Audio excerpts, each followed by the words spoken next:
ध्यायामो धवलावगुण्ठनवतीं तेजोमयीं नैष्टिकीं स्निग्धापाङ्गविलोकिनीं भगवतीं मन्दस्मित श्रीमुखीं वात्सल्यामृतवर्षिणीं सुमधुरं सङ्कीर्तनालापिनीं श्यामाङ्गीं मधुसिद्धसूक्तिम् अमृतात्मिकामीश्वरीम्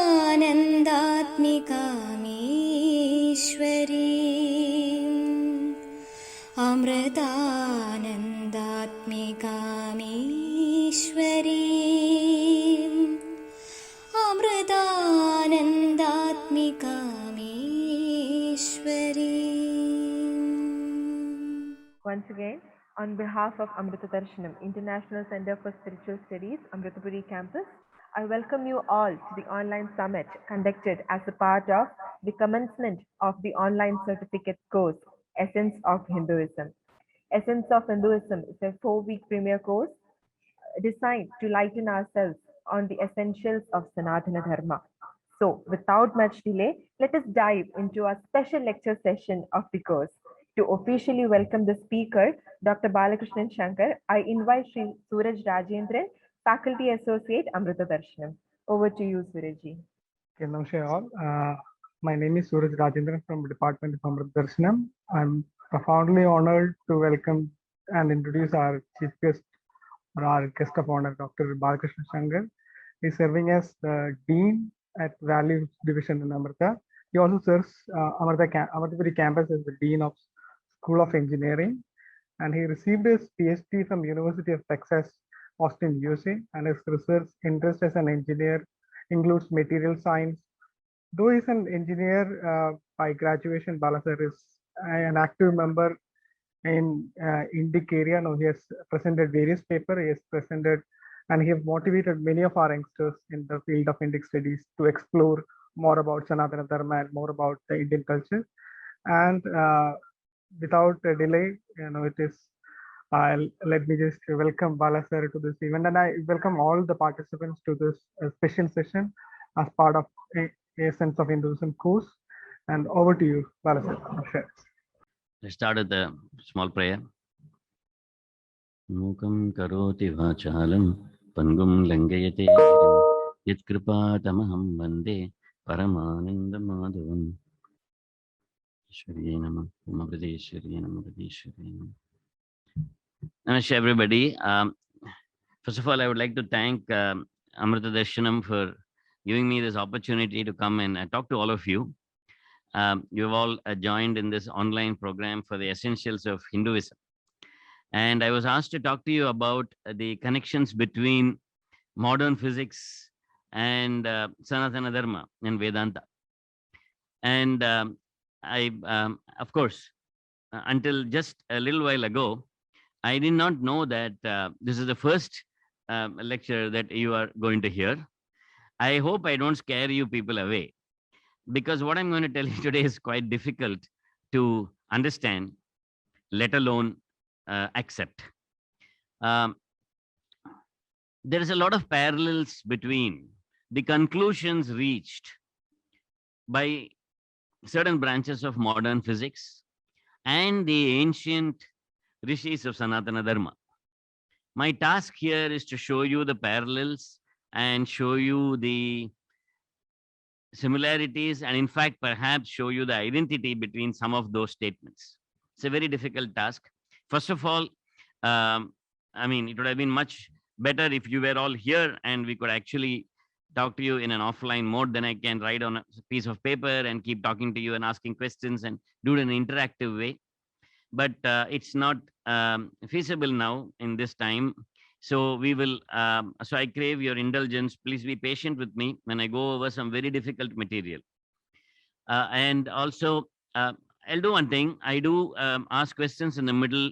So in case I ask a question and in case you want to answer it, you can just raise your hand and I think we can unmute you and you can answer it and we can proceed from there. So that said, pranams to my Guru Amma, who inspires this thought process and who has very often commented about the connections between science and spirituality. So here I am today to talk to you about specifically, when I say modern physics and Vedanta, specifically about quantum mechanics and consciousness. These two are very difficult terms, both of them, okay? I don't know enough about either. But then these two are fields in which research is going on and some startling results are obtained. In the field of consciousness, actually, the ancient Indian rishis have done a lot of research. Modern neuroscientists are also doing research, cognitive sciences are doing research, but there are many levels for the word consciousness. And in quantum mechanics, of course, research is going on for the past, and it exploded across the world seen 100 years ago, thanks to Albert Einstein and Niels Bohr. And there are many startling results that have come out from there. I assume that most of you would have a background in science, but even if you don't have it, that's okay. I'll try to, I am also a novice in quantum mechanics and in the field of consciousness. And so I'm just sharing with you ideas that I have come across, and I'll try to make it as simple as I can to the best of my ability. So let's start. So first of all, I have a caveat, I have a disclaimer here when I tell you. I hope you can see the screen. Yes. Okay. First of all, I want to tell you something very important. There is nothing that I am going to say. Okay. I repeat, there is nothing that I am going to say that has not been validated by a Nobel Prize winning physicist or chemist. Okay. The first thing. So whatever I say here are results arrived at by Nobel Prize winning physicists, chemists, mathematicians, and scientists. Second, I am going to show you results which have been published in Nature, which is the world's best journal, scientific journal, just a few years ago. And why am I doing that? It's because for credibility, to make you understand that I'm not just talking crazy things at the top of my head, but I am talking serious science here. And when I'm talking to you, and I'm going to arrive at the relationship between quantum mechanics and consciousness. So let's start. At the very beginning, I would like to start with this slide. I'm talking about quantum mech and consciousness. Don't worry, I'm going to start with this slide. So I start with a quote from Amma. And I'm going to show you at the end of my talk, I will come back to this quote. And I will show you how every sentence in this quote is related to physics in one way or the other, okay? In fact, 3 levels of physics, but she's talking about matter and consciousness. And see, in Sanatana Dharma, they came from consciousness down to matter. In physics, we are going from matter to consciousness. And that is where the 2 streams are going to meet. You may ask, how is matter going to consciousness and how consciousness comes to matter? I'll tell you in a minute. Let's look at Amma's sentence here. The first sentence is, the external is matter and internal is consciousness. The second sentence is, without consciousness, matter remains unknown. However, when you transcend all differences, you see everything as permeated by pure consciousness. This is the, what shall I say, the working slide that we have. We want to come back to this slide and show you where science and this sentence meets. The external is matter and internal is consciousness. Without consciousness, matter remains unknown. However, when you transcend all differences, you see everything as pervaded by pure consciousness. So in Sanatana Dharma, as I said, they started with consciousness and they came down to matter. In quantum physics, they start with matter and they have now approached consciousness. And that's what I'm trying to talk to you about. So what do you mean when I say they started with consciousness and come down to matter? So let me talk to you about Richard Feynman. I'm going to talk to you about some physicists, Nobel Prize winning physicists, and I'll show you what they mean by that. So you see, Richard Feynman was a Nobel Prize winning physicist. And he, let me see. Okay. Okay. I'll need to, okay, that's good. So I'm going to show you an experiment, very simple experiment when I'm giving this talk. Okay. So Richard Feynman was a Nobel Prize winning physicist, right? He got the Nobel Prize for quantum electrodynamics. He's perhaps one of the world's most wonderful lecturers in physics. Feynman's lectures in physics are world famous, right? Many of you may have even come across those books.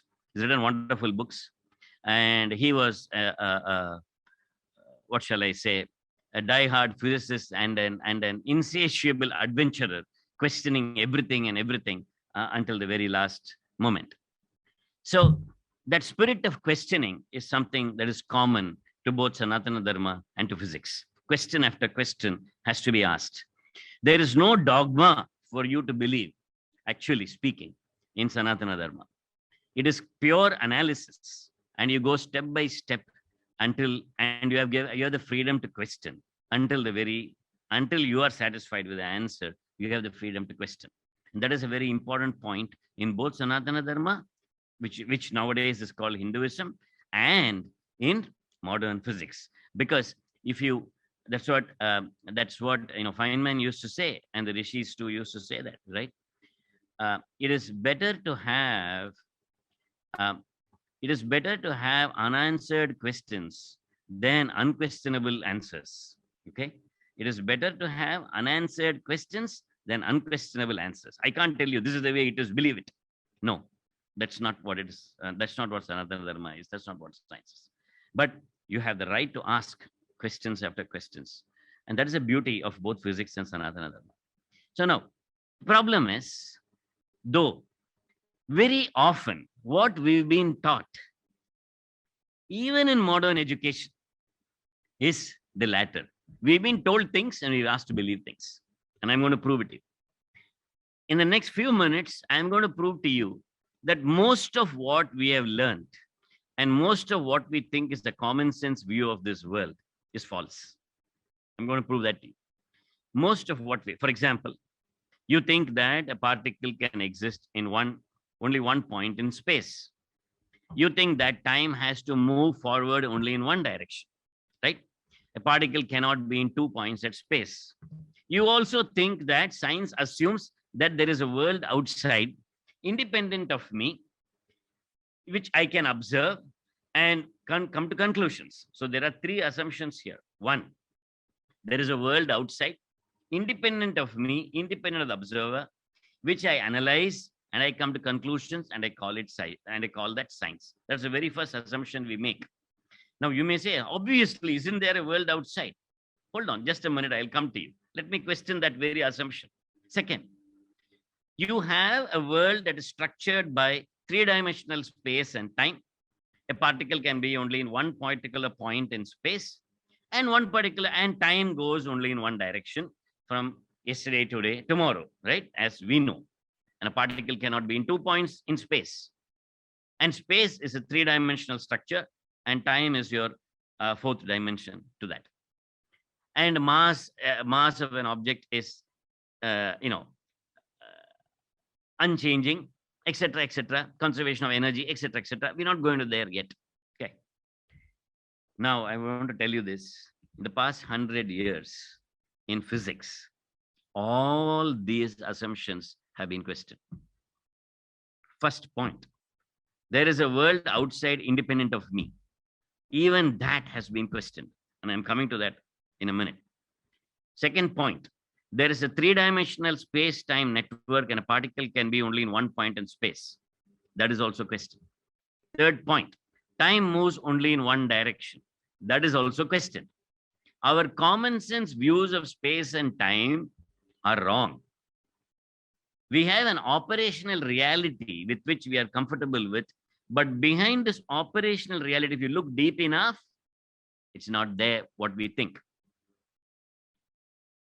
And let me show you. Feynman was a Nobel Prize winning physicist, right? And he went into, his first wife died due to cancer. He went into depression and almost gave up physics. One day he was sitting, in a restaurant, I think in New York, and the waiter was flipping the saucer. The saucer, he was flipping it up and down. It was ups and down. And that saucer was wobbling as it goes up and comes down. Basically, the axis of rotation rotates. And Feynman was watching that saucer go up and down, wobbling, and he suddenly realized, right, quote unquote, that's what electron orbits do under certain conditions. And he went on from there to quantum electrodynamics, and he got the Nobel Prize for it. So you see, so yeah, next time you're in the kitchen, just watch something carefully. You may get the Nobel Prize for it, right? So yeah, so that's the level of genius we're talking about. Now, Feynman's father, now I'm coming to this point very quickly. Feynman's father was also very brilliant, but he did not go to school. So because he did not go to school, he was not spoiled by education like we have been. Sorry, please don't quote me outside, but I'm going to tell you why. Since he did not go to school, certain ideas were not there in his mind, but he was freely questioning everything. And then so one day, Feynman, when he was a kid, was playing with a cart. He had a cart, and like this, he had a cart and a small ball on top of the cart. Okay. And when Feynman pulled the cart in one direction, the ball went in the opposite direction, right? So you pull the cart in one direction, the ball goes in the opposite direction. Just like this. I have this beaker of water here. And if I adjust my camera, all of you can see it. Now what happens is, if I'm going to pull the beaker in this direction, the lid will fall in the opposite direction, right? So here it is. I am showing you my $1 million experiment. Don't worry, nothing will explode. It's a very simple experiment. I am pulling this beaker in towards me, the lid will fall in the opposite direction. See? Exactly. That's exactly what it did. One more time, just for scientific validity. Okay. I pull the beaker. I didn't want water in it, but that's okay. I'll pull the beaker in one direction. So I pull the beaker in one direction and the lid falls in the opposite direction. Just like if you're going in a bus, you can do it one more time if you want. I don't want to splash water all over my computer, but yeah, I pull the beaker. See, the lid falls in the opposite direction. Just like when you're going in a bus, if you're going in a bus, you're sitting at the back and suddenly the driver applies a brake and you go flying forward and do Sashtanga Namaskar to the conductor, right? You go flying forward. Why is that? Why does that happen? Why does it happen? If you can raise a hand and tell me, or I will proceed. Why does that happen? Rajan raised his hand. Okay. Can you ask Rajan to answer, please? Rajam, I guess, her hand. It is because of pseudo force. Because of a pseudo force. Because of, okay, well, we are not in a non-inertial reference frame here. Not really. No, but, people say it's because of inertia. Is that fine?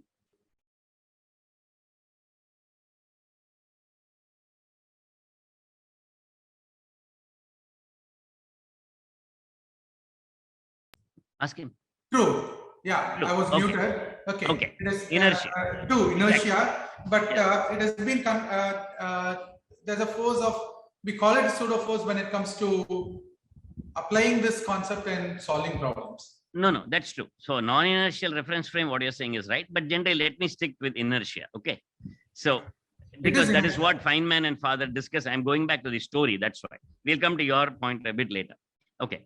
So anyway, so I'll proceed. So what happens is Feynman. So whenever I ask this question, everybody answers inertia. Inertia, right? Actually, yeah, inertia. Everybody says inertia. See, the people around me are saying inertia. So whenever I ask this question, wherever I go, people have used the word inertia and they say it's because of inertia.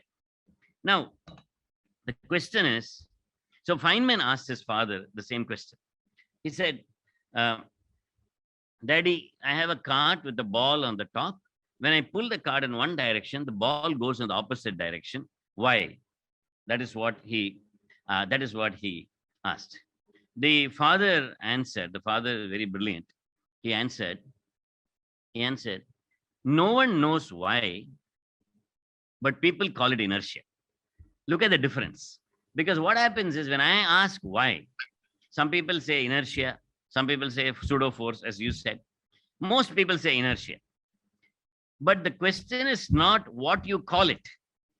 The question is why. So Feynman asked his father, why? Why is it that the ball goes in the front direction? And the father answered, no one knows why, but people call it inertia. Look at the difference between these two statements. Most of us have learned inertia and we accept it. It's because of inertia. You can call it whatever you like it, right? You can call it inertia, you can call it X, Y, Z, or Igly Pugly Poo, or whatever. It doesn't matter. I don't care what you call it. I want to know why. But the problem is very often in life, and even in our common mainstream education, we mistake knowing something and naming something at the same time. We mistake naming something as knowing something. There is a big difference between these two things. We may name something, but do we know it is the question. For example, they ask you, who are you? He says, I am Akshay. He says, I am Akshay. And that is the point I'm coming to. People ask me, who am I? I say, I am Bala.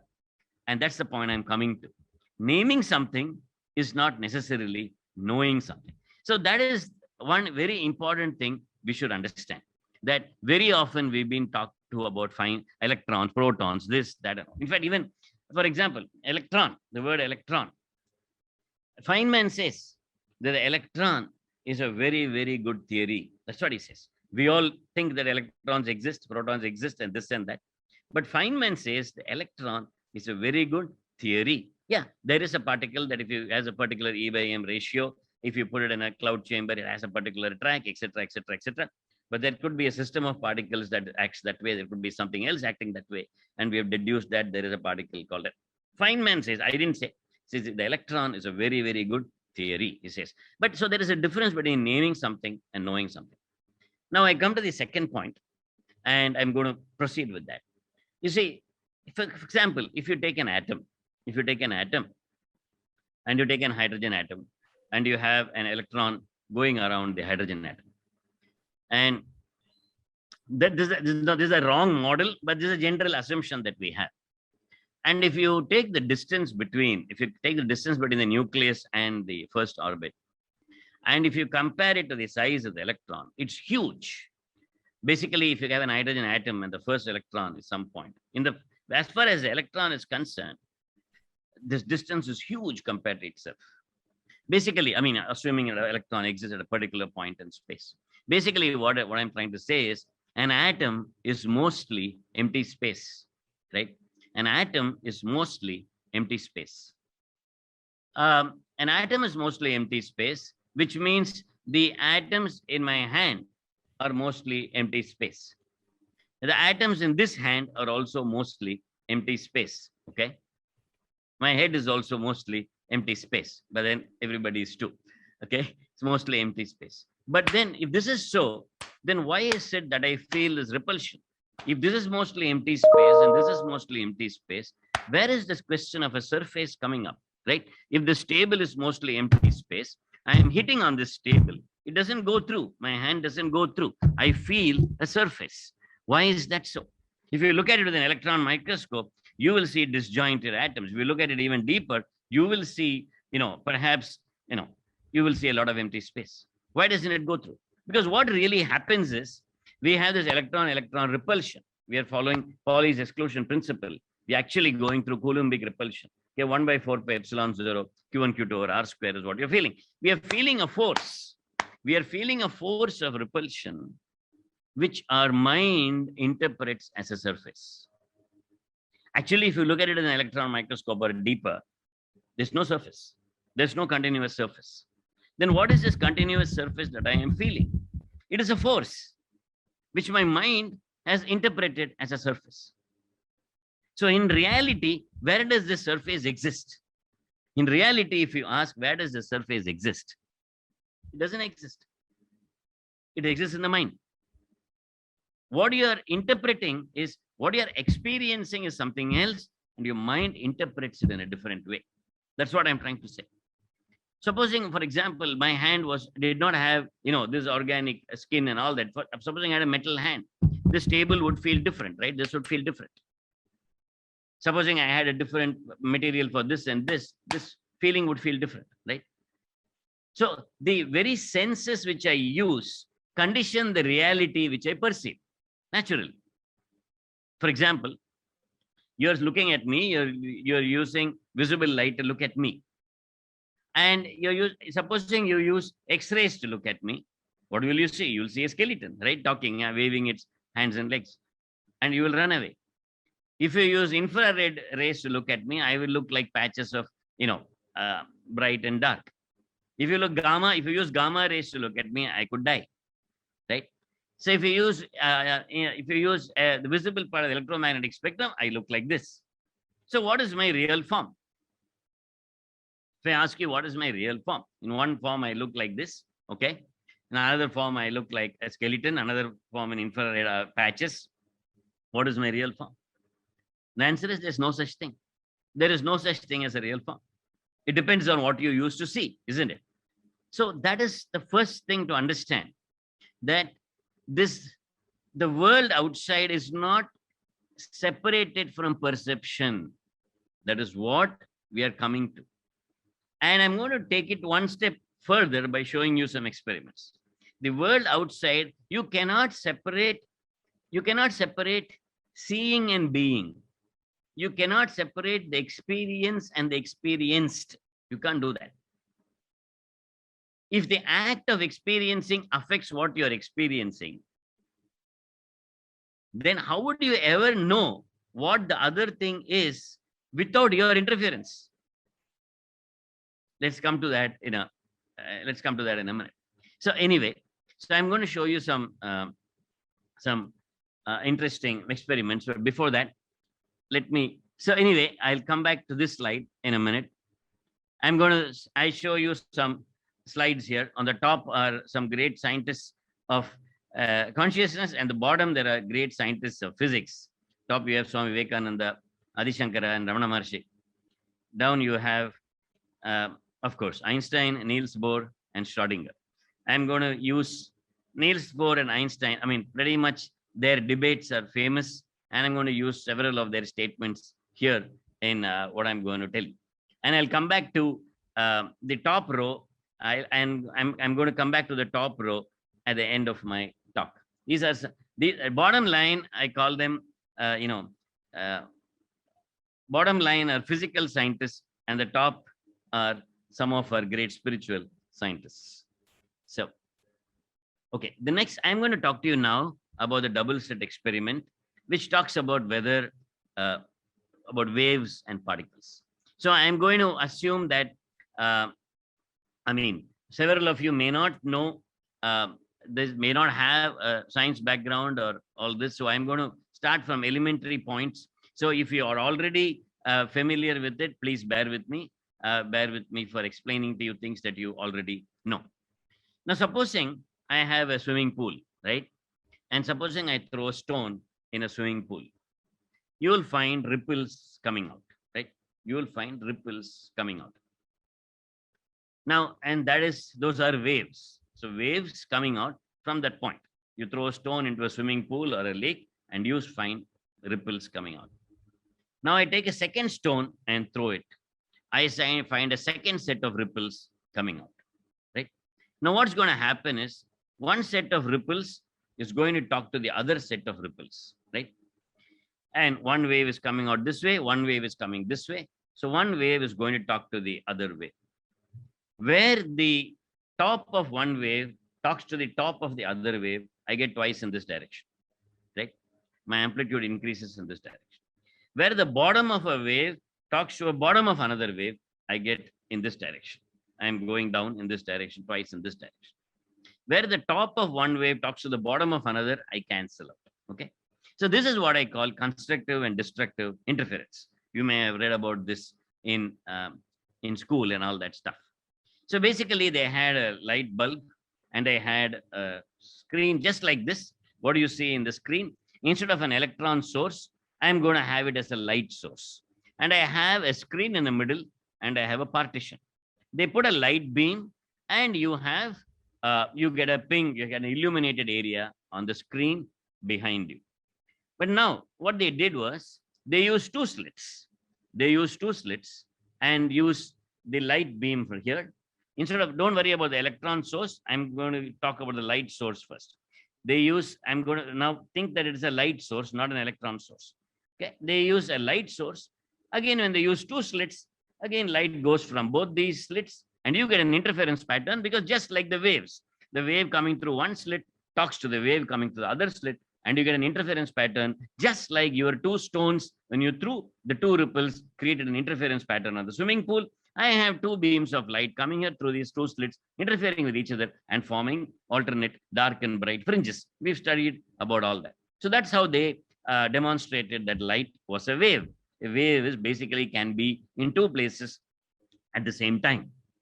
Now the problem was 100 years ago, they tried the same thing with electrons. And that's where all the problems started. They tried the same thing with electrons. An electron is a particle, right? It's not supposed to be a wave.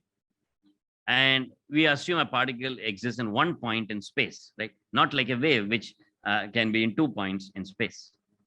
So they pass an electron. So this is an electron. They pass this electron through this slit, and the electron goes through this slit, and it forms a ping on the screen behind. You get an illuminated point, a Geiger counter, you get an illumination, you get a ping behind. Now, what scientists did was they did the same thing and they opened two slits. And the scientists were horrified to find an interference pattern. What it means is this electron is going through both the slits and interfering and behaving like a wave and creating an interference pattern.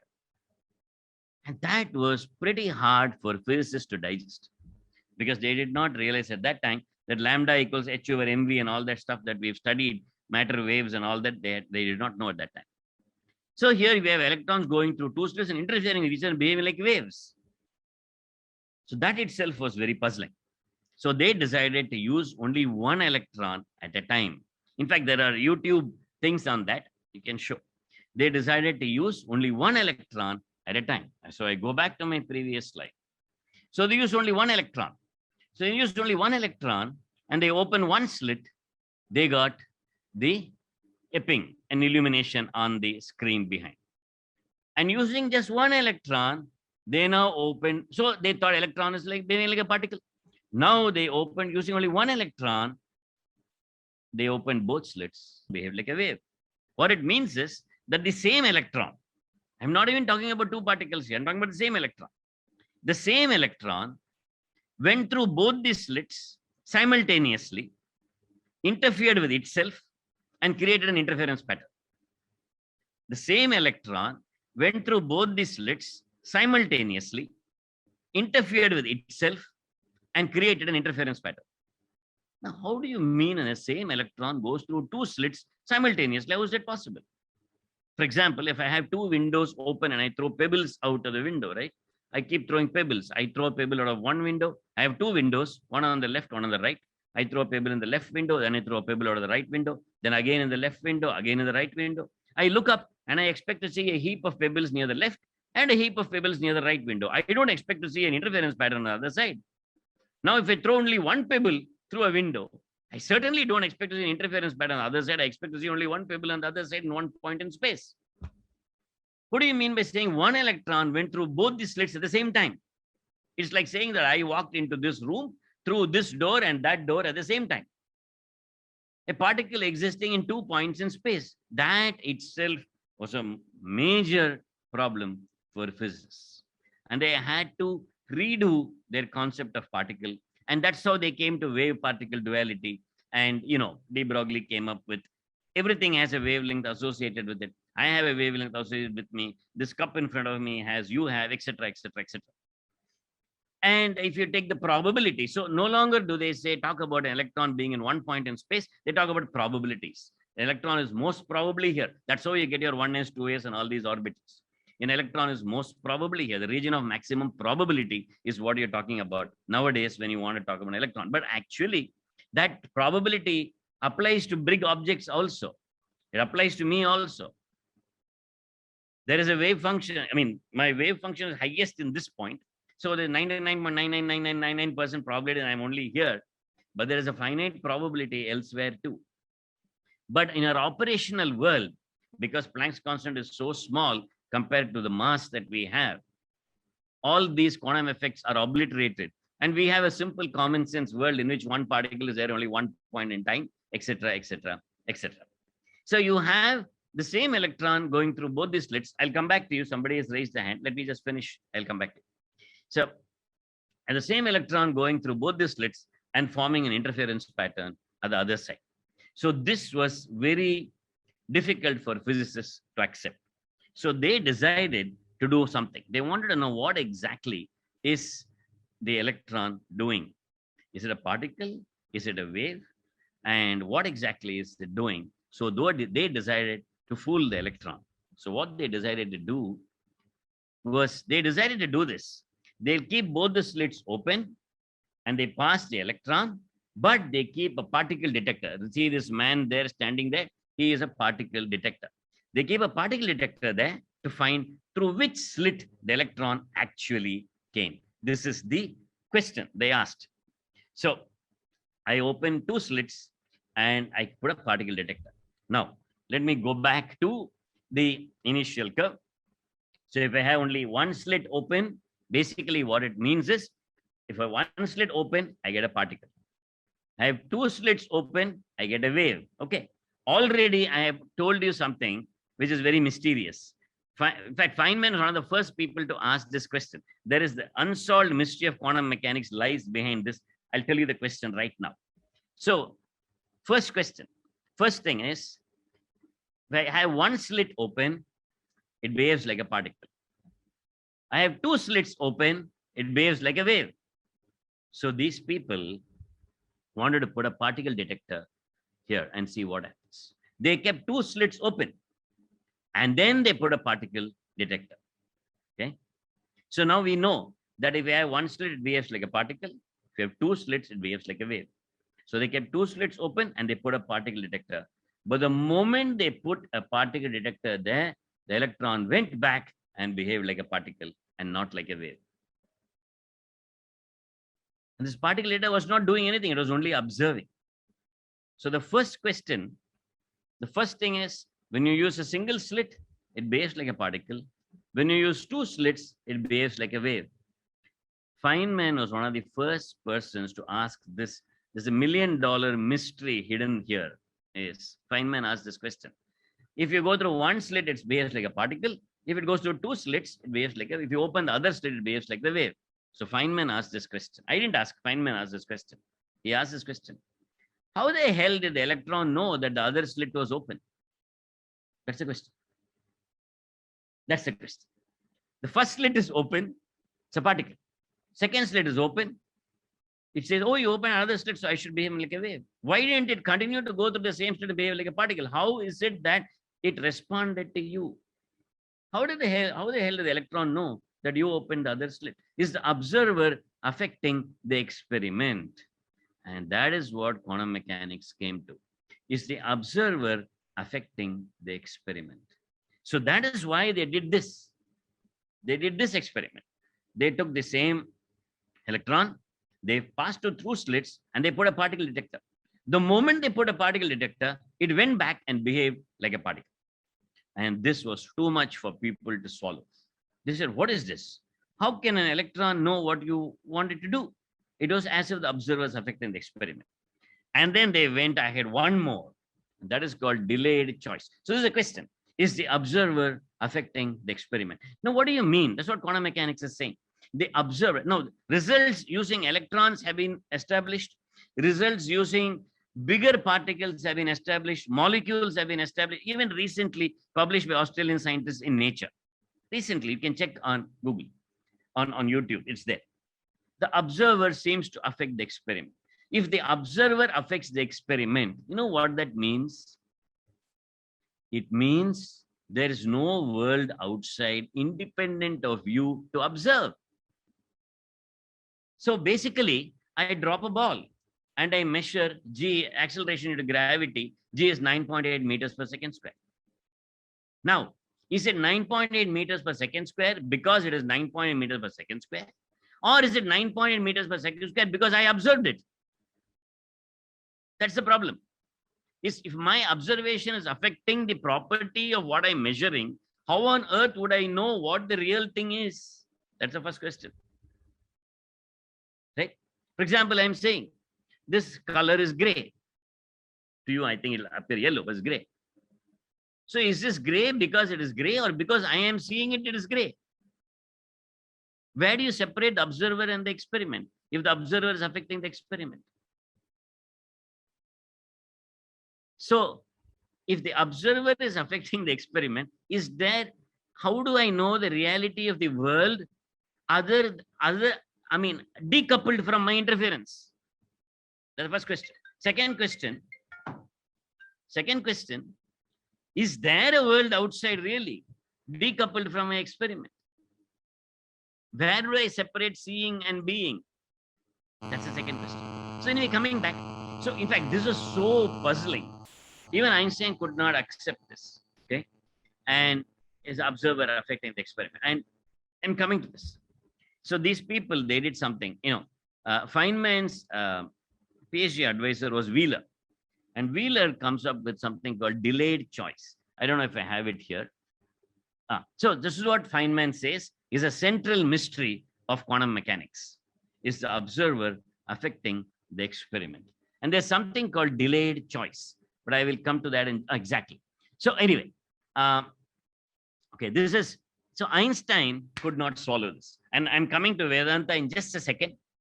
So he said, they published a beautiful paper called Einstein-Podolsky-Rosen paper paradox. So in quantum mechanics, you have something called entangled set of particles, right? So if this is spin up and this is spin down, and I have an entangled set of particles, and it has a spin up and this is spin down. So even if I move, so what happens is, so if I change the spin of this to up, then automatically this has to go down. So this is called an entangled pair of particles, right? So if I put spin up, this will go to spin down. I'm not going deep into the mystery of spin. That's a different story, but that is the premise. So this is spin up and this is spin down.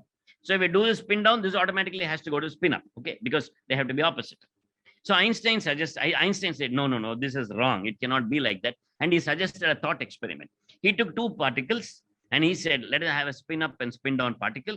Now I am moving them across millions and millions of miles away, right? And then I change the spin of one. Quantum mechanics needs that the other spin should immediately go up. So basically, I'm moving two particles million miles away. And if I change the spin on one, according to quantum mechanics, the other one should immediately change its spin opposite, which means that information traveled across space instantaneously, which means information traveled across space faster than light. Therefore, this is not possible. Therefore, there is something wrong in quantum mechanics. This is what Einstein proposed as a paradox. Now, Einstein is many ways, perhaps the greatest physicist ever to walk on earth, of course, and Einstein in many ways the father of quantum mechanics. But with all due respect to Einstein, he was wrong in this, and this is true. Very recently, people have repeated his experiment with protons, with several particles. I have met an IISc scientist who went and did this experiment, and yes, it is true. When you do affect that particle across space instantaneously. And in fact, the only thing he told me was, Bala, the only way I can explain this is that space is an illusion. This is what he said. I'm leaving you with that sentence. I'm not going to go into that, because actually there's another interesting thing about observation and spin. The spin of a particle is supposed to be half h over the axis that you measure. So if you measure in something, it is half h in that direction. So which means the other one across automatically changes. Now, of course, there are many more complications there. I'm not going into that, but you got the idea. So this was supposed to be an observer effect that is spreading across space. But now there's something called delayed choice. And that was an observer effect that spreads across time. And let me come to what they were talking about. You see this here, right? you see that this particle is going through both these slits. And when you put a particle detector, immediately it's behaving like a particle. So first behave like a particle when you have only one slit. Second, when you had two slits, it behave like a wave. And third, when you keep the two slits open, but you keep a particle detector, it goes back and behaves like a particle. So what they did was, they said, let's do one thing. We'll keep both the slits open and we will let the electrons go, we let the electron go through both the slits. After it goes through both the slits, we'll put a particle detector. So basically, it has gone through both the slits, which means it is a wave. And now you put a particle detector. So after, so they decided, okay, let's do it. Let's trick the electron and see. So they allowed the electron to go through both the slits. And after it went through both the slits, they put a particle detector. The moment they put a particle detector there, it went back and again behaved like a particle. What it means is, you made it behave like a wave, and then you put a particle detector, and the electron went back in time and adjusted itself to your observation. That is called delayed choice. Your observation not only, so basically, this experiment that you're seeing on the screen shows that the observer is affecting the experiment now. But delayed choice shows that the observer is affecting the experiment back in time. So much so, modern physicists have said, I have not said this, by the way, none of this is what I am saying. These are established results that, great physicists have said. So much so, modern physicists have now said that our attempts at experience at proving the Big Bang, because observer is affecting the experiment, our attempts at proving the Big Bang has caused the universe to readjust itself such a way there was a Big Bang in the start of time. Looks crazy, right? But I'm sorry, I didn't say that. Okay, but this is exactly what some quantum physicists have said. So there seems to be an observer effect across time and across space. Now, what does this observer effect come to? Let me tell you in just a second. Now I'm going into our subject matter, and I'll finish quickly. I'm showing you some ideas. When I say observer is affecting the experiment, what it means is, basically, what do you mean by the observer? So for that electron, the particle detector is the observer. The presence of the particle detector affects the experiment. For the electron, the particle detector is the observer. But the particle detector itself is a set of atoms, which depends on its observer. So the particle detector, for the electron, the particle detector is the observer. For the particle detector, some other apparatus is the observer. For that apparatus, my hand is the observer. For my hand, my eye is the observer. Okay. For my eye, the mind is the observer. For the mind, I am the observer. For me, who is the observer? For me, who is the observer? I have reduced the question, who is the observer? When you say who is the observer, the question has now reduced to who am I? What do you mean by I? What do you mean by consciousness? And that is what it is. What do you mean by consciousness? Basically, there are certain points where it looks like in quantum mechanics that matter is affected by consciousness. Consciousness is the final irreducible observer. When I say I, what do you mean by I? That's the question. And that is where physics meets Vedanta. Because the question, who am I, is basically a Vedantic question. This question of what is consciousness is basically a Vedantic question. The question, who is the observer, is a quantum mechanics question. And both these questions are the same. Both quantum mechanics and Vedanta are asking this question, what do you mean by I? Let me just go in. That's what I said when I said naming something is not knowing something. For example, people call me Bala, right? People could call you, Gopal or Rajam, and people call him Akshay, etc., etc. 25 years ago, right? Or 30 years ago, sorry, I'm old. 35 years ago, okay, I was only so small, right? You ask me who I am, I'll say I am Bala.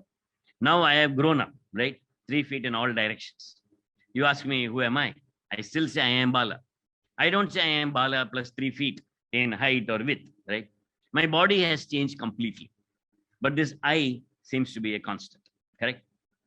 If I rub my hands, right, millions of cells are falling off right now.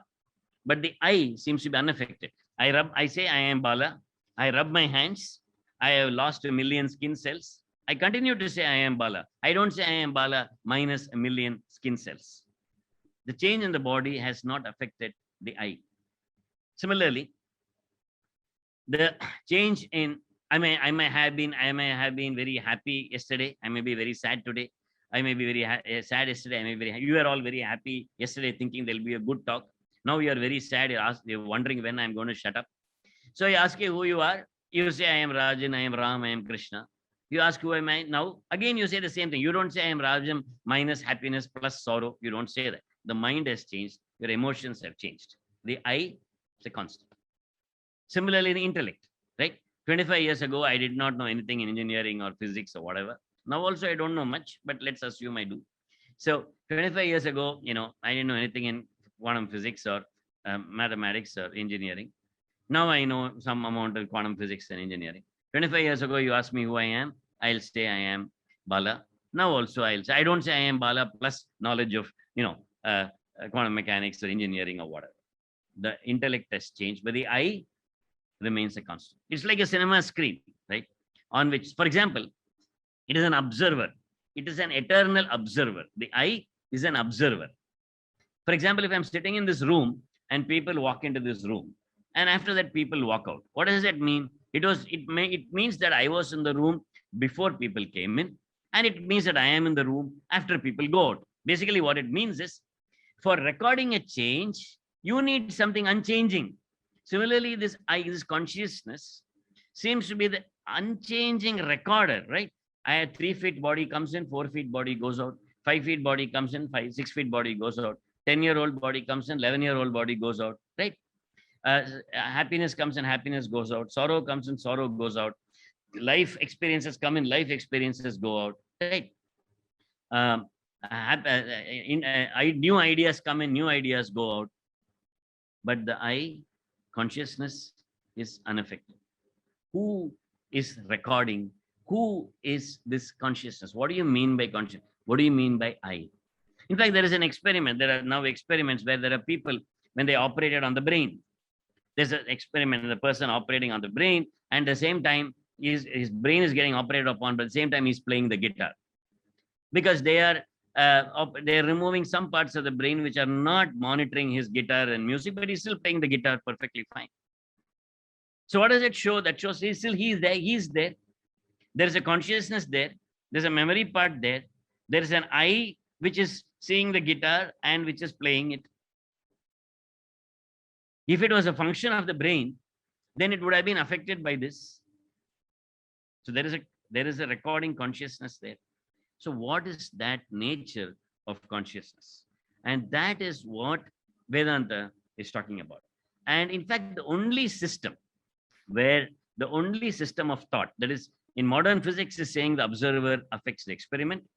It's called Drishti Srishti Vada. In Sanskrit, it is called Drishti Srishti Vada. We have 3 types of creation. The 3 theories of creation are there. Srishti Drishti, Drishti Srishti, and Ajata Vada. Srishti Drishti means there is a world, so I am seeing it. Drishti Srishti means I am seeing it, so there is a world. There is a difference between these 2 things. Srishti Drishti Vada is there is a world, so I am seeing it.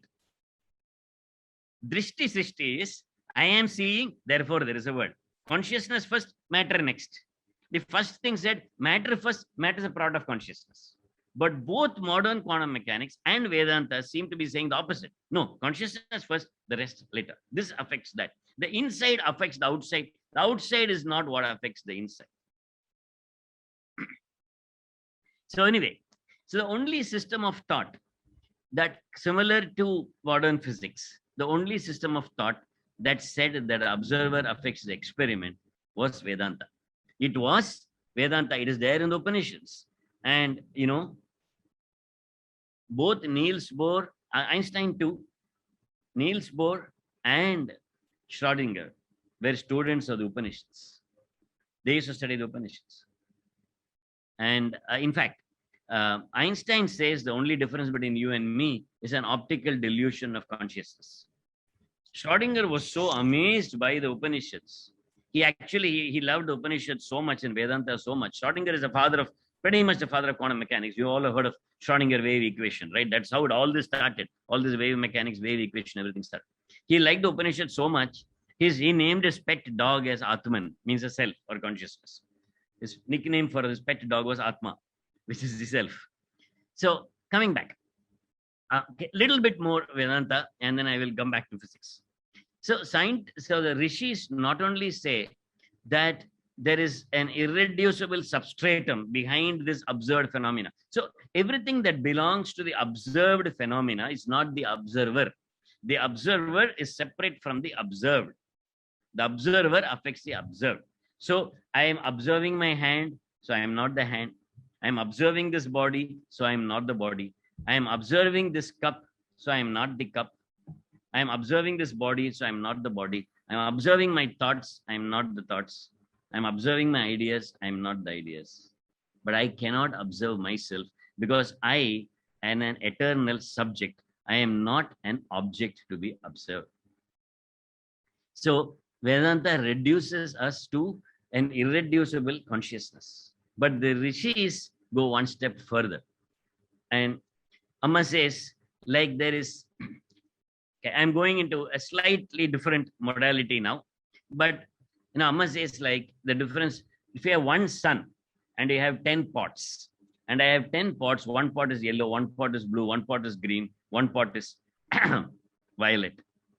The reflections look different, right? The pots, the glass pots, I have 10 glass pots filled with water, and I have the sun, and the sun reflects in all these 10 pots. One pot is blue, one pot is violet, one pot is green, one pot red, etc., etc. The pots are different. The colors are different. So the reflections look different. But per se, there's only one sun reflected in 10 pots. But per se, in the reflection, can there be a difference? No. The color of the pot colors the reflection. And you think the reflection is different. Similarly, as I'm saying, when you want to separate the subject and object, you say, I am. For example, this body is an object of perception. They're not a subject, right? So when you say, I am a boy, I am a girl, I am tall, I am handsome, I am strong, I am weak, I am fat. Okay, I am 6 feet tall, I am 4 feet tall. These are the properties of the body. Then you say, I am sad, I am happy, I am brilliant, I am dumb, I am forgetful, I am absent-minded, I am alert. These are the properties of the mind. Then you say, I am sad, I am happy, right? I am dejected, I am jealous, I am angry. These are the properties of the mind. I am brilliant, I am wonderful, I am intelligent, I am absent-minded. These are the properties of the intellect. If you remove these properties, remove the pot, remove the properties, remove this properties of the body, remove the part of the mind, remove the properties of the intellect. In pure I am, can there be a difference? No. In pure I am, there is no difference. I am reflected in this body, mind, intellect appears. I call myself Bala. I see this I am in this body called Bala. Right? In this male body called Bala, etc., etc., etc. But I am per se cannot be different. There's only one sun reflecting in different pots. This is what the Vedantic conclusion is. The rishis, through their inner inquiry, came across this conclusion. When you first said that observer affects the experiment, the modern science is saying that the rishis also have said the same thing. They have said that the external is a function of the internal. So they looked within. Now the point is, if finally the mind, if the observer affects the experiment, then my mind is my ultimate observer, the ultimate instrument that I use. So that is what I am using to observe. So whatever I'm observing is limited by the limitation of my mind. So I'll have to switch off the mind to see. Supposing I switch off the mind and see, will the world be the same? I don't know. Because I haven't switched off my mind. Every night I switch off my mind. We all switch off the mind every night because we go to sleep when we switch off the mind. But when we go to sleep, there is no world to observe. So what do? I have to consciously switch off the mind. There are many more theories to this, the theory of consciousness. I haven't gone into the waking dream and deep sleep states. But We'll come into that in just a minute and I will finish, as already this talk is going a bit long. But you see, supposing I consciously switch off the mind, I am maintaining the awareness of the waking state, but at the same time, I want the no thought condition of the deep sleep state. Because in deep sleep, there is no mind, there's no world. There's nothing to observe. In dreams, there is a subtle mind. I observe dreams and I think it is real. In the waking state, I observe the world and I think it is real. But both, I am using my mind to observe. How do you know the waking state is real? Because when you're in a dream, you don't know that the dream is false. When you're in the dream, you think the dream is real, isn't it? If I ask you a question, is it possible for you to be in a dream where I am talking to you and all of you are sitting in front of me and listening to me? You will say yes. So the first point is, when you're in a dream, the dream looks real to you. Second, it's perfectly possible for you to have a dream in which I am talking to you and all of you are there in front of me. Therefore, there is nothing to say that you're not in a dream right now. Now, let me put it in another way. I'm going into, this is a very beautiful theory of consciousness. It's called the Avasthatraya Vivekam. In Upanishads, they do a research on waking state, deep sleep, dream state, and deep sleep state of consciousness. And there is a very beautiful analysis done there on the three states of consciousness that we observe, that we experience. All of us experience these three states of consciousness, isn't it? Now, supposing I tell you, you may have seen this movie Inception. It's about this dream and this thing. I'll just quickly finish. Supposing, see, I get up every day and I see the same world in front of me. But I go back to sleep and I get a different dream. So I say this world is real, but the dream is false. But continuity need not imply reality. Supposing I say, supposing every night you go to sleep and you have the same dream. Okay? And let's assume that that dream also progresses in time. Let's assume that it started from day one. So day one, you're born, and then you have a set of parents and you have a particular world around you. You go back to sleep, you go to sleep, and your day one and your dream world starts. You have another set of parents and you have another set of circumstances and another world there. Then you get up in that world, and then you go to sleep in that world and you wake up in this world. And day two of this world proceeds. You have gone to school and you go to sleep. You wake up in that world and you start a new dream there. Day two of that dream starts. Okay. And like that, day three finishes there. You come to day three here. And if that dream also every night had a story, the same dream continues. You have a different set of parents, different set of relatives, different set of world, and there's a parallel story going on there. And the moment you go to sleep in this, you're brushing your teeth in the other. And the moment you go to sleep in that, you're brushing your teeth in this. If you do that, you will not be able to know which is real and which is false, which is the actual dream and which is not. Actually, there was a king called Janaka. And he was a famous, you all heard of him. He was a famous king. And he was a famous king, a very luxurious king, and living in his palace. One day he dreamt that he was a beggar. He dreamt that he was a beggar starving for food. And then he was, very sad, and he was full of anxiety and worry. Where will I get food from? I'm a beggar. I don't have anybody to take care of me, etc., etc. And he woke up and suddenly found that he was a king. He was out around here and surrounded by a palace and luxury and all that. So he had a doubt. So he went to the court that day and called his ministers, and he asked them this question. Last night, I dreamt that I was a beggar. I woke up and I find that I am a king. Please tell me, am I the king who dreamt that he was the beggar? Or am I that beggar currently dreaming that I am a king? That's the question. Am I the king who dreamt that he was the beggar? Or am I that beggar currently dreaming that I am a king? You understand? He immediately understood that these are states of consciousness. And the reality you give to it is the reality you give to it. Is it real? Is it really real? I don't know. Anyway, so until Ashtavakra, his guru, his sage comes in and he says, "O king, you are neither the king nor the beggar. You are neither..." See, what is the only thing that is common in all these dreams?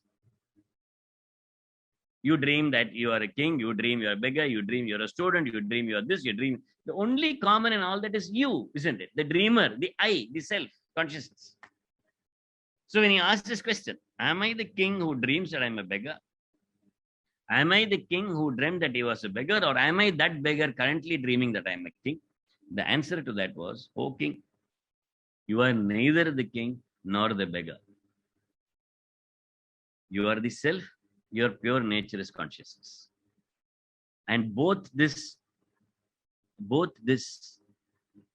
events of being a king and being a beggar happened in your consciousness.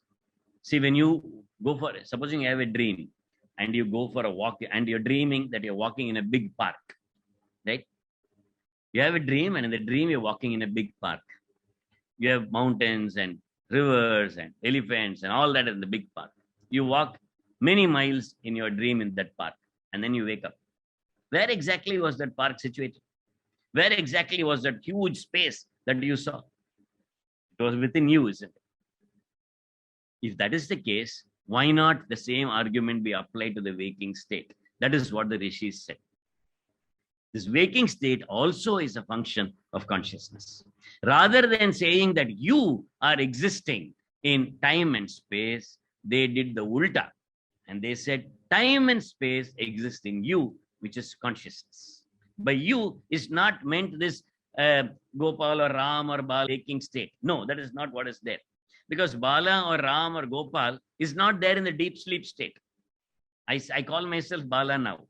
Then I call myself Bala in a dream. But in deep sleep, there is no Bala. But I get up and say, I slept well, which means I existed in deep sleep. But Bala was not there in deep sleep, which means I am not Bala. This operational I that we are using, I know it's a bit difficult. This operational I that we are using is not the true self. So what they say is our true nature is consciousness, and consciousness affects time and space. That is what Vedanta says. And interestingly, that is what quantum mechanics is also saying. So if I go to the next, I'm finishing here, okay? I think I have sufficiently confused enough number of people. So they say this is a central mystery of quantum mechanics, and this is what they call the delayed choice experiment. So Wheeler, that's what he says. So delayed choice. So what actually, there is a photon coming from a distant galaxy, right? And I have quasars here, and the quasars are bending the path of the light, and they come to the observer on the earth. So what Wheeler, I'm not saying this Wheeler students were all Nobel laureates, okay? Wheeler was Feynman's PhD guide. So Wheeler says this, our observations, we are setting up an observer on the earth, and where the path we observe, because the observer affects the experiment, it's going back in space, and it will determine the path that the photon took to come to you. Basically, you go back millions of light years in space, and you're affecting the experiment. That is what Wheeler said in his delayed choice. People thought he was crazy, but that's exactly what has been established when they pass a particle through two slits, and after they pass the particle, they put a particle detector, and they find that you're affecting the experiment back in time. So this going back in time. So I told you this fact that quantum observer affects experiment is already written in the Upanishads. That theory of consciousness as being the substratum of this universe and not vice versa is already written in the Upanishads. And where is the first reference to this relativity of time? Do you know? And that comes, I'll come to this experiment later. It's a very complicated experiment that actually proves what I'm trying to tell you. When you have one particle, one experiment going back in time in order to satisfy a result. I'll come to that in just a minute. If you have time, or in the question and answer session, we'll do that. There's an illusion of time when you go. Okay, I'll tell you quickly. So basically, what you have here is an entangled pair of particles. This is experiment of Kim et al. They're scientists in Japan, I think. 2000, they published in Nature. You can look at it. They passed these two light beams through, not light beams. This entangled set of particles through a prism through two paths. In one path, you can see that it goes straight through a mirror and then it goes through to the particle detector. In another path, it goes through the prism, and then it gets reflected off some mirrors, it reflected off some glasses, etc., and then comes back in a long path to this. So basically, what's happening is in one path, one way, basically this point, this particle, this electron, this photon went straight there. You have path information on that. Whereas this photon, you don't have path information. In one way, the red line, you have a path information. In the blue line, you don't have path information because it could have gone this direction, it could have gone another direction, etc. So when you collect a photon through the blue path, you always get a wave. When you collect a photon through the red path, you get a particle. I'll go into that experiment later. But the interesting thing is, what it means is, in the first path, it is optically 8 nanoseconds less than the second path. So if the second point, the moment you observe, see, if you know the path, it behaves like a particle. If you don't know the path, that's when you have two slits, it behaves like a wave. So what happens is, what they demonstrated was that your experiment was adjusting itself by 8 nanoseconds, going back in time to synchronize with the other particle. So this is there on in YouTube, and you can look at it as references. I'll go into it in greater detail later if we have time. But yeah, that's a wonderful experiment that shows the illusion of time. Now, the only thing, there is a story, the first place where we come across this illusion of time is in a story called in Yoga Vasishta. Several thousand years ago, it's a story of Leelavati, about one girl who goes through time backward and forward. Her husband is dead, and then she prays to Saraswati. Saraswati comes to her and shows a previous lifetime, and then shows a next lifetime. And then finally, it's a very, very complicated story. You get thoroughly confused when you read the story because you don't know which lifetime you're talking about. And finally, she asks Saraswati, where is all this happening? Is it the past, is it the present, or the future? And then Saraswati answers, all three are happening simultaneously in consciousness. And that is the beautiful concept of the relativity of time as affected by consciousness, kept 1,000 years ago. And that is what astonishes me. See, what I'm trying to tell you is, I'm not asking you to accept what I say, but what I'm trying to tell you is, you should have a sense of amazement, the wow factor. My God, how did these people 2,000, 3,000 years ago, how would they know about relativity of time, about relativity of space? How would they know that the observer affects the experiment? And that is because of something that I wanted to tell you, and I'll end there.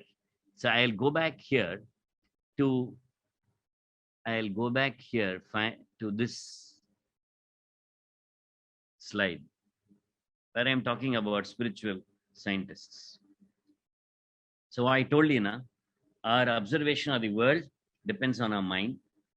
So we'll have to switch off the mind to see what is really there without the interference of the mind. But when we try to switch off the mind, you go to sleep. So what happens if I consciously switch off the mind? I'll maintain the alertness of the waking state, and I try to consciously switch off the mind and go to the no thought state of the deep sleep. This conscious switching off of the mind is what is called meditation.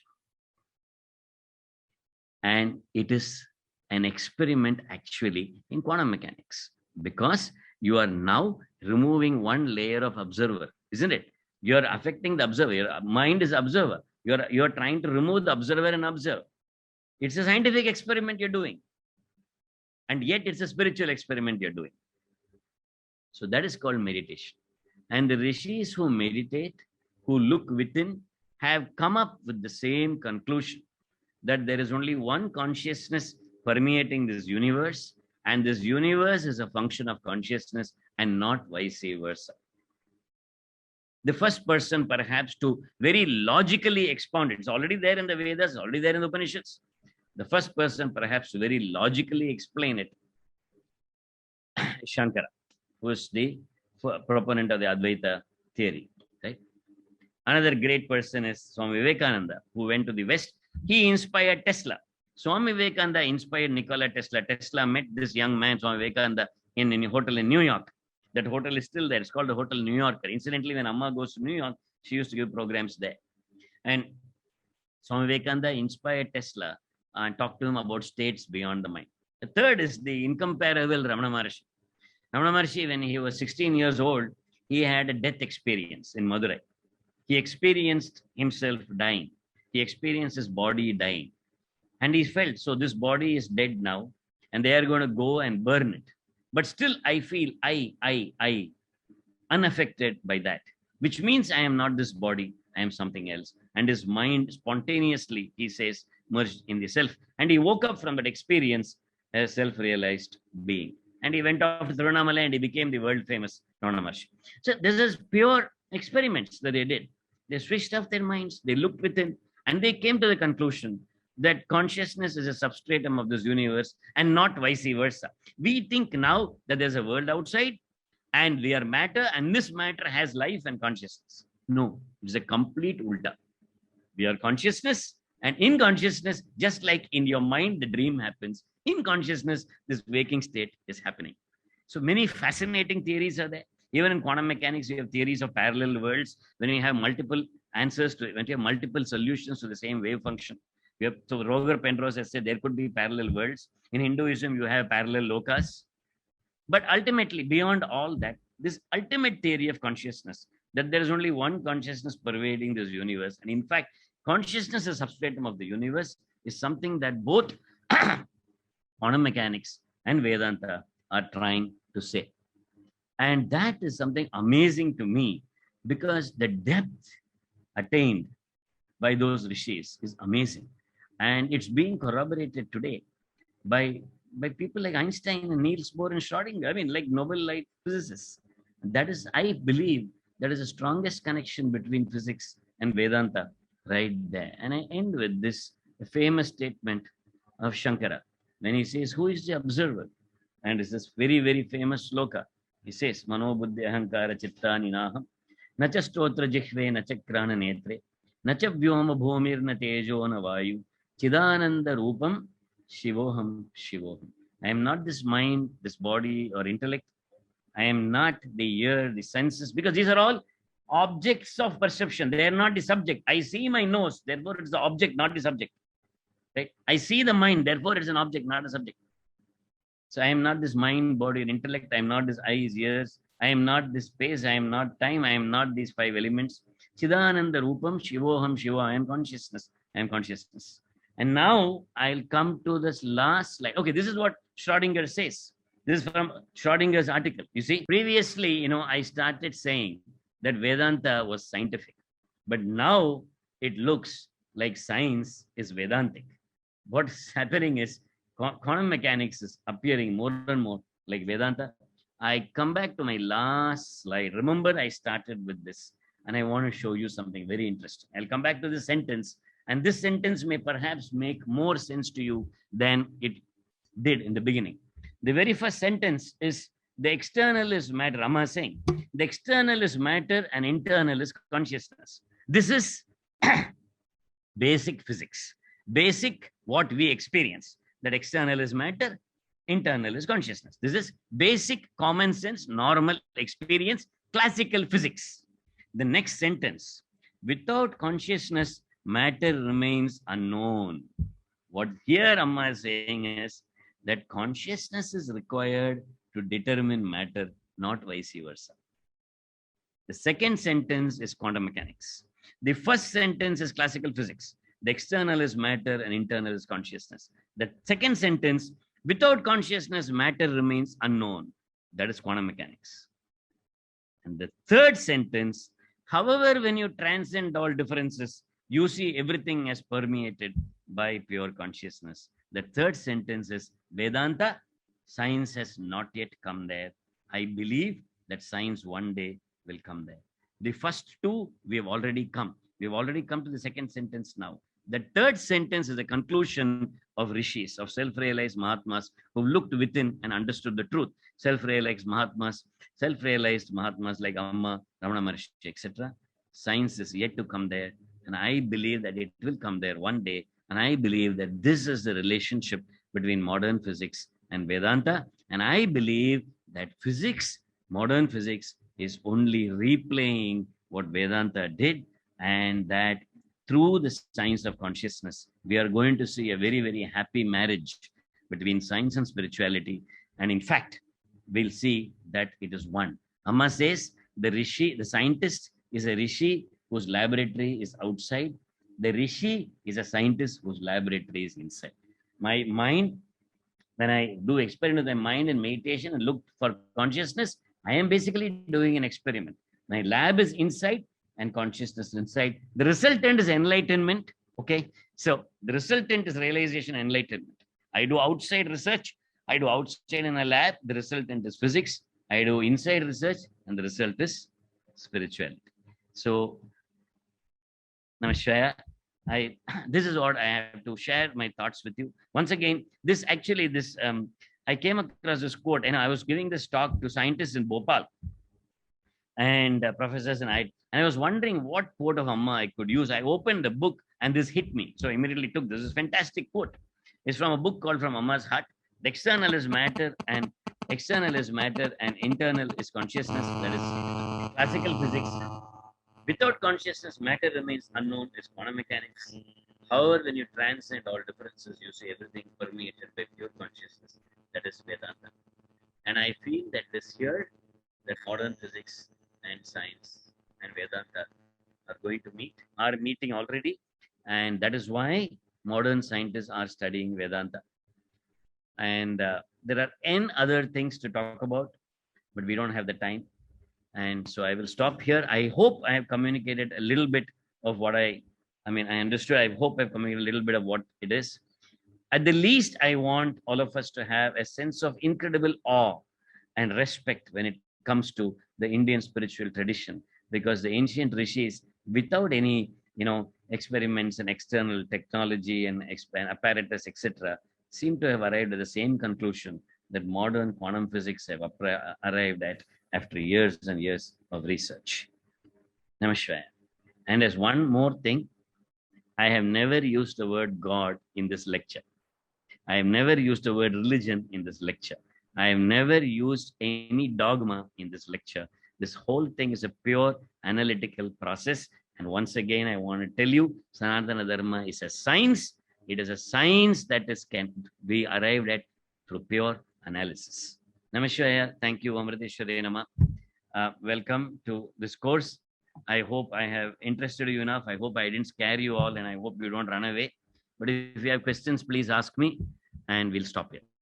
Om Amriteshwari Nama. I would definitely have to mention that, like how. Oh, what is this? Yeah. Saraswati Devi has taken Leelavati from time to time. You took us a time back to our physics classes with a tinge of what the spiritual understanding of consciousness for sure.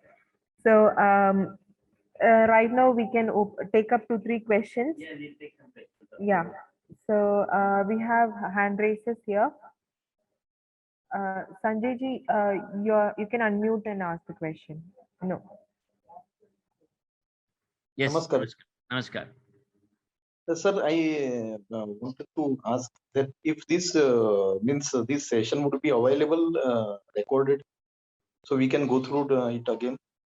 I think it has been recorded, and you can go through it. Yes, of course. In fact, So, I gave sir, a small it will be similar available talk. on It is there in YouTube also. This talk I gave in Bhopal for some scientists there. It's there, but yeah, this session has been recorded, and you can go through it. Actually, I want to tell you. See, first of all, I am a scientist, okay, and I want to tell you that if there are any mistakes here, please let me know, because I used to give this talk to some students, and students, they agreed. But then when I gave a talk to the IIT professors and all, I was very pleasantly surprised that they also agreed with me. And in fact, there was a quantum mechanics PhD person, a big expert in quantum mechanics, who came and he said, Bala, your talk was correct. And you didn't make any major mistakes. So that's very important for a scientist, because Amma always says, this is not about belief. It's about discovery. And it's about questioning. She urges questioning. So I'm happy to, there are several books, there are several theories, there are several alternate points of view, but all of them seem to say the same thing. that, consciousness is the irreducible substratum of this universe. Actually, nobody has researched in consciousness the way the ancient Indian rishis have. In fact, there are three theories. I told you about theories of consciousness as waking state, dream state, deep sleep state. There are another very beautiful, actually, Amitabh Banji is here, Achyutamra Swami. He'll tell you about, in Viveka Chudamani, there is that beautiful, what is it called? The Pancha Kosha Viveka, the discrimination between the five koshas. That is, I have the food, I have the body, the mind, the intellect, the layers, and then there is it's a very beautiful book by Shankara called Drik Drishya Viveka. I would like you to go and look at it. So discrimination between the seer and the seen. So the Drik and the Drishya Viveka. And that is a very beautiful book, and all that. Namaskaram. Namaskaram. Where are you, sir? Wonderful. I'm from Coimbatore. I'm a professor in CIT. Oh, wow. I'm interested in this area, so that's why I've joined. You're a professor of physics, sir? No, but I have an inclination towards this modern physics, and I've been observing a lot of things on this. Yeah, one thing I just wanted to thank you for this wonderful speech. One question, as you said, the way to consciously switch off the mind is meditation. Yeah, can you throw some light on it? Because we meditate, but we don't know how is my mind really switched off. Sir, just as to learn.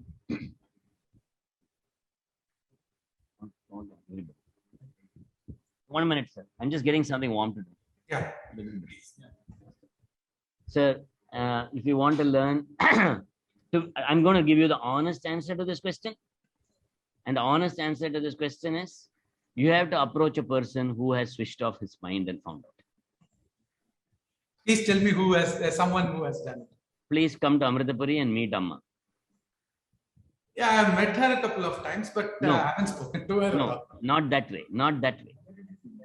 No, now it's lockdown. You can't come. That's not what I mean when you meet Amma. Is not when you go in the crowd and get a hug and walk away. No, you sit there and talk to her and find out and read her books and question and all that stuff. Because I travel to. Sorry to interrupt. Please. So, no, actually, no. Just as I mean, when you study neurosurgery, you have to go to a doctor, neurosurgeon to learn that. Nah? So you have to.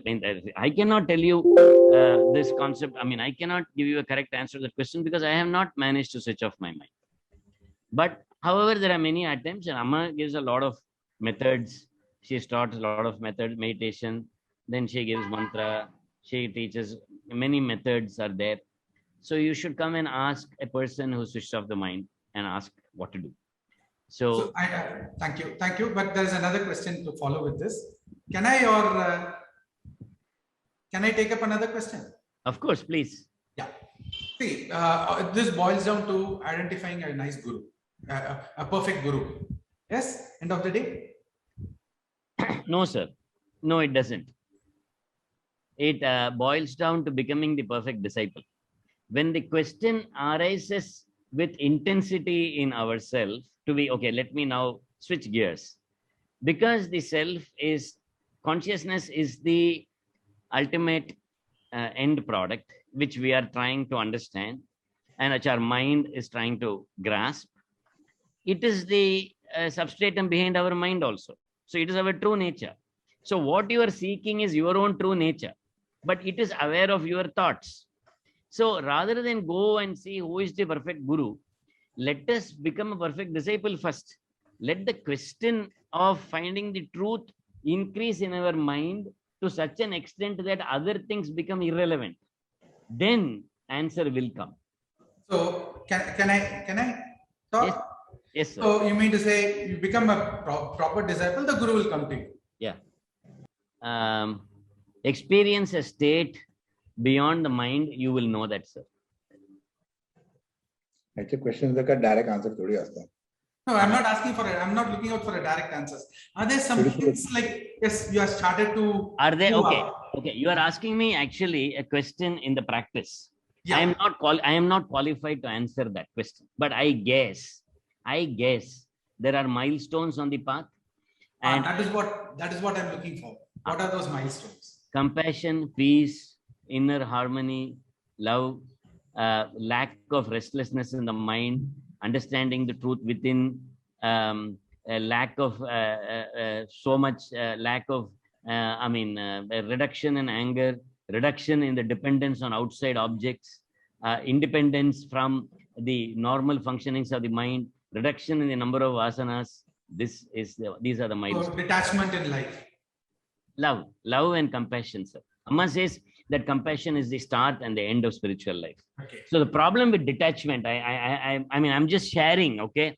I am not at all qualified to answer this question. I'm just sharing. The problem with detachment is selfishness can masquerade as detachment. Some people can say, oh, I don't care about that. I'm detached. No. That is selfishness. Compassion is the real test.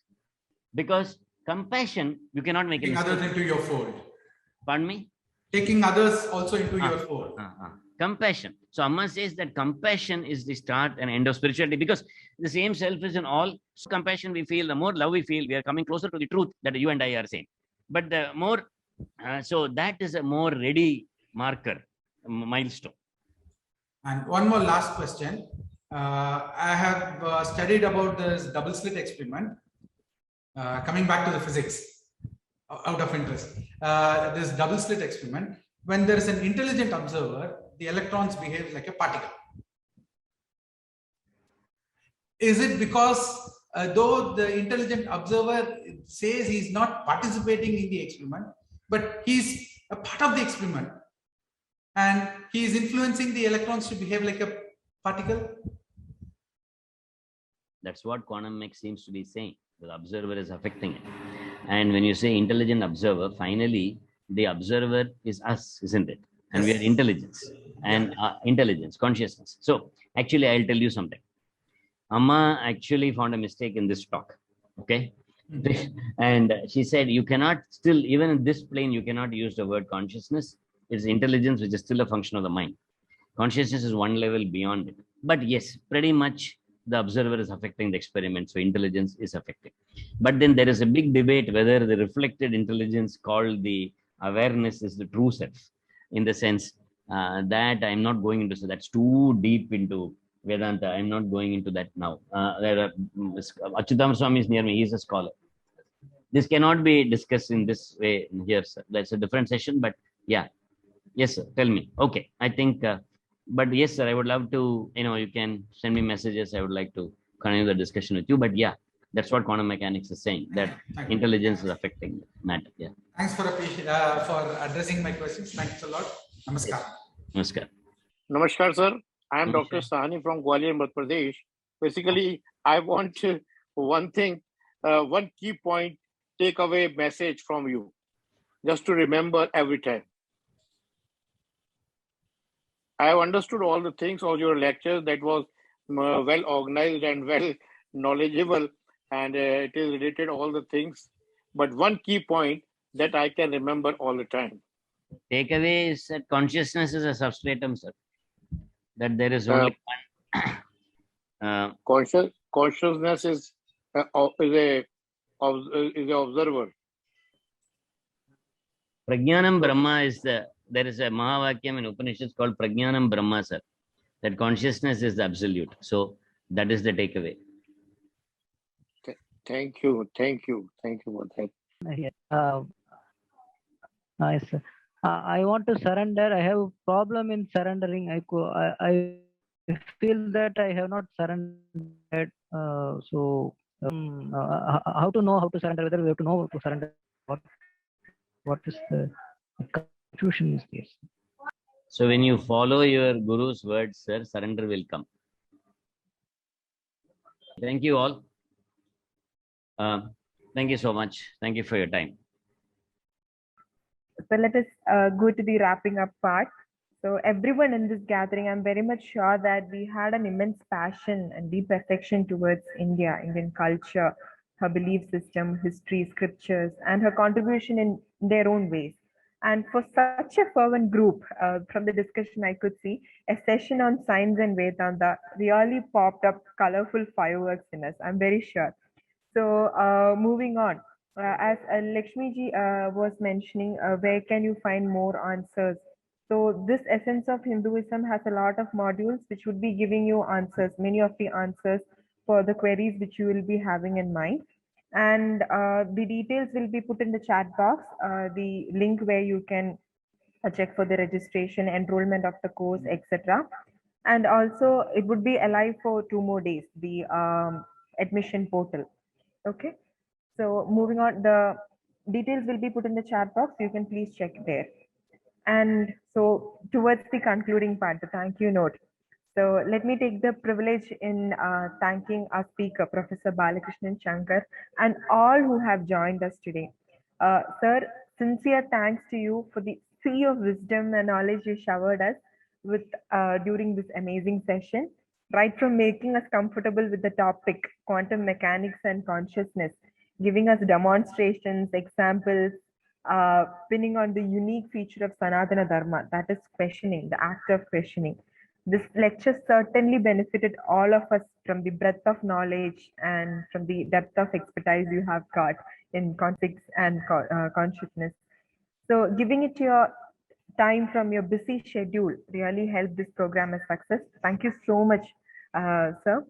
And Surajji, I should definitely mention that your introduction to Dr. Bala, sir, really served its purpose in appreciating the and valuing the knowledge, his views which he imparted us today. And I also thank all those who have joined to experience the savor and sweet of today's session with Bala sir and us. And my thank you note would be incomplete if I do not show the gratitude to our beloved Amma, Sadhguru Sri Mata Amritandamayi Devi, for showering her immense grace for the success of this program. So thank you all. So as I mentioned, I'll put the details in the chat box, the queries and all those details. And also, you can also visit the amritaahead.edu website to for this. So let us conclude by chanting the Shanti Mantra 3 times. Om Lokaha Samastaha Sukhino Bhavantu. Lokaha Samastaha Sukhino Bhavantu. Lokaha Samastaha Sukhino Bhavantu. Om Shanti Shanti Shanti. Om Shri Gurubhyo Namaha. Harihi Om. So thank you all. Have a good evening. Om Namah Shivaya.